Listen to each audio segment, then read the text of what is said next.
Los arándanos son un producto cada vez más valorado y consumido en el mundo por su alto valor nutricional y la variedad de presentaciones que posee. Sin embargo, detrás de la popularidad de este fruto se oculta una historia poco conocida. La mayoría de estos productos proviene de Sudamérica, de países como el Perú, cuyo negocio agroexportador es uno de los que más ha crecido en las últimas 2 décadas. Las exportaciones agrarias no tradicionales en Perú han aumentado 21 veces entre los años 2000 y 2022. Y hoy en día, el arándano es uno de los frutos más exportados del país. Pero este crecimiento no solo se ha beneficiado del aumento internacional de la demanda, sino que ha contado con un fuerte apoyo político. El año 2000, el gobierno dictatorial de Alberto Fujimori promulgó una ley de promoción que reducía impuestos a los agroexportadores y recortaba derechos a los trabajadores. Como parte de este recorte de derechos encontramos que ahora mismo el 94% de los trabajadores de la agroexportación tiene contratos temporales de 1 o 2 meses.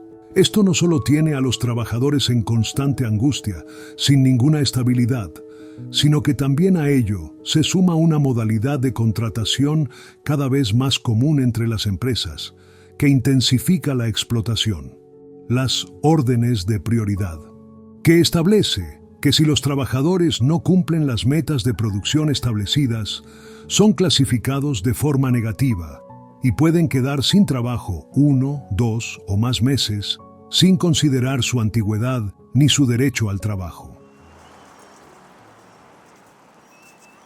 Del sector de la agroindustria, las empresas tratan de incentivar a la gente, pero a cambio de un esfuerzo más, como se puede decir, un esfuerzo físico. Por ejemplo, hay algunas empresas que utilizan el nombre de ODP,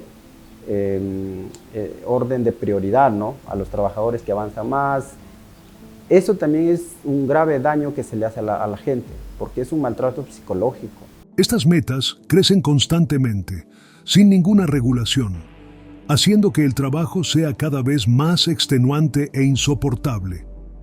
Este mecanismo ha intensificado la competencia entre trabajadores, la discriminación a los trabajadores mayores y la sobreexplotación. Todo el personal no tiene las mismas habilidades. No vas a comparar a un anciano o a una persona con una avanzada edad con un joven, ¿no?, que está en su buen momento, ¿no?, de ser productivo. Entonces, las empresas lo maltratan psicológicamente. ¿Por qué? Porque le dicen: tú tienes que avanzar, tienes que ser productivo, porque si tú no eres productivo, lo que se te viene ahora es, como ya la campaña va bajando, ya los primeros en salir con descanso temporal son la gente que menos avanza. Por lo tanto, tú te vas a ir a la calle. Te vas a ir a la calle y no vas a tener el trabajo.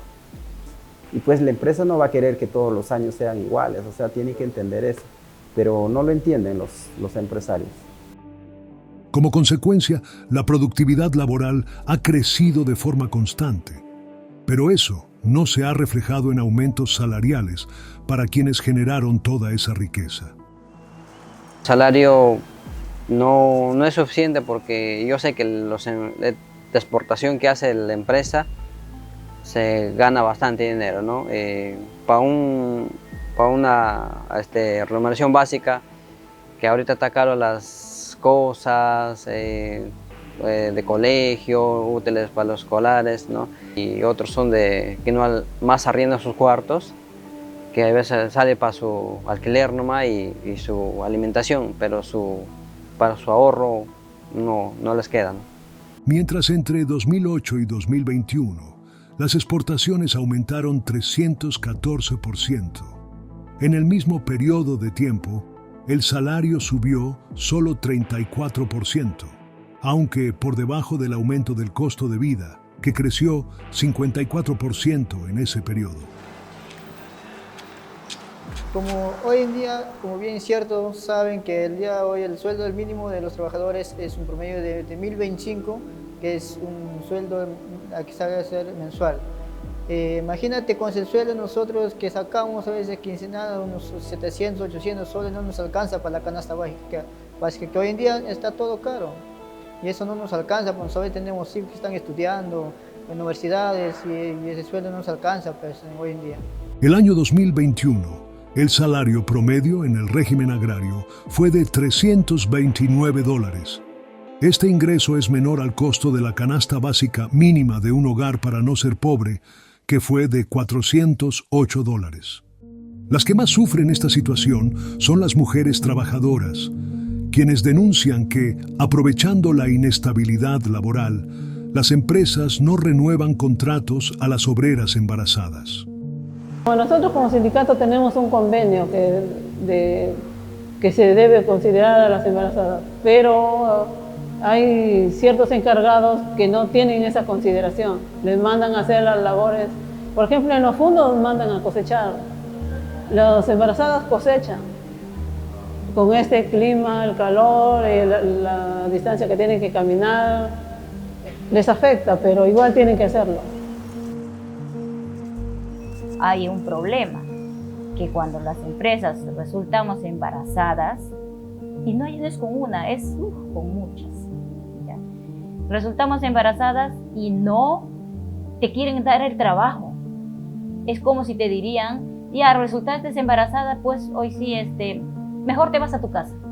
Te vas de descanso temporal, no importa si te vayas 5 meses, 6 meses, yo te doy.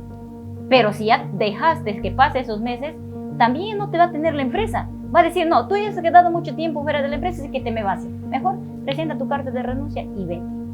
Ya, eso es lo que hacen con las gestantes. En muchos casos, ahora nomás hay una compañera que está demandando, es la compañerita. No lo quieren dejar entrar a trabajar, no lo quieren dar su trabajo porque está gestando. Que no hay área, que lo reubiquen, que no hay área. Quizás de repente dice, porque es embarazada, ya no va a trabajar, no va a desempeñar su trabajo como una que no está en esta. Y yo creo que eso es un abuso que la empresa hace.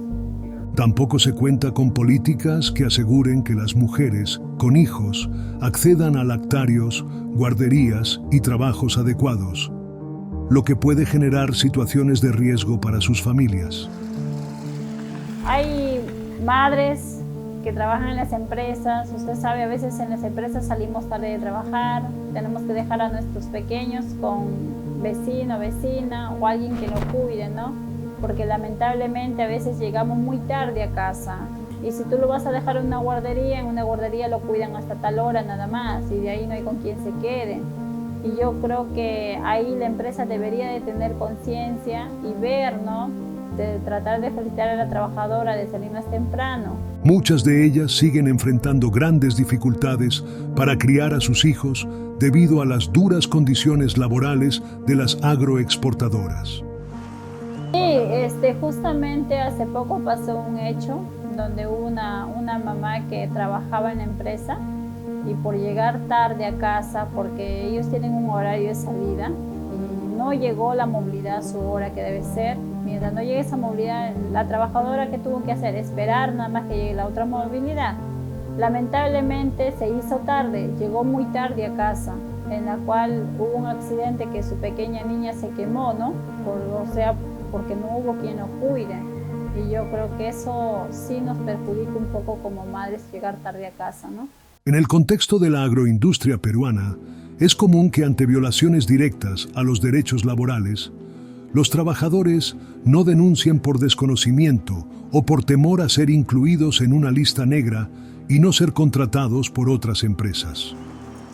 Nosotros llegamos al área del sindicato porque nosotros víamos las necesidades del trabajador en campo, que éramos maltratados, muchas veces maltratados por los supervisores, jefes de fundo que habían, y eso nos llevó a la necesidad de poder organizarnos y formar un sindicato como trabajadores para la defensa de los derechos laborales. La afiliación sindical en el sector es muy baja. Apenas 2 de cada 100 trabajadores del régimen agrario están afiliados a un sindicato, aunque la cifra es notablemente menor si se considera a todo el sector agrario. Es lamentable a veces nosotros como trabajadores, mira acá, solamente en la provincia de Virú hay solamente dos dos sindicatos y están las empresas, como vuelvo a repetir, las empresas más grandes de agroexportadoras del país, y eso es lamentable que acá solamente, pero eso también es por una simple razón, que los empresarios, las empresas se dedican a hacer las prácticas antisindicales, ser empresarios antisindicalistas. Es por esas razones que a veces no se pueden formar los sindicatos o los trabajadores tienen miedo a formar un sindicato, pero desde acá nosotros hacemos la invitación a estos trabajadores de diferentes empresas que se unan. Hay una federación regional que nosotros tenemos acá que está también en proceso de un pliego de reclamos que nosotros también presentamos a la empresa, un pliego por rama, y también nosotros necesitamos el respaldo de todos los trabajadores para que juntos nosotros como trabajadores hagamos prevalecer nuestros derechos. A pesar de todo ello, los trabajadores intentan organizarse para defender sus derechos, a veces hasta arriesgando la vida. Durante el año 2020, la protesta nacional de los obreros de la agroindustria, agotados por las condiciones laborales, culminó con el fallecimiento de 3 trabajadores. Esto representa graves violaciones a los derechos humanos, en especial a los laborales. ¿Qué se está haciendo para cambiar esta situación? La mayoría de países europeos han suscrito los principios de empresas y derechos humanos de la ONU, a partir de los cuales las empresas compradoras de estos productos deben cumplir con la debida diligencia empresarial. Eso significa que deben tener un comportamiento activo y diligente para evitar que se violen derechos humanos en su cadena de suministro, lo que incluye a los exportadores peruanos. Sin embargo, sin el apoyo de las instancias correspondientes, estos principios no se pondrían en práctica. Esta es la historia detrás de los productos peruanos que provienen de la agroexportación y que se encuentran conectados, a pesar de las grandes distancias, con las mesas de todos. Este es el momento de frenar las condiciones laborales precarias y construir una red de empresas y consumidores que respete los derechos humanos laborales. La receta para un trabajo más justo y digno comienza con cada elección que hacemos. El cambio está en nuestras manos.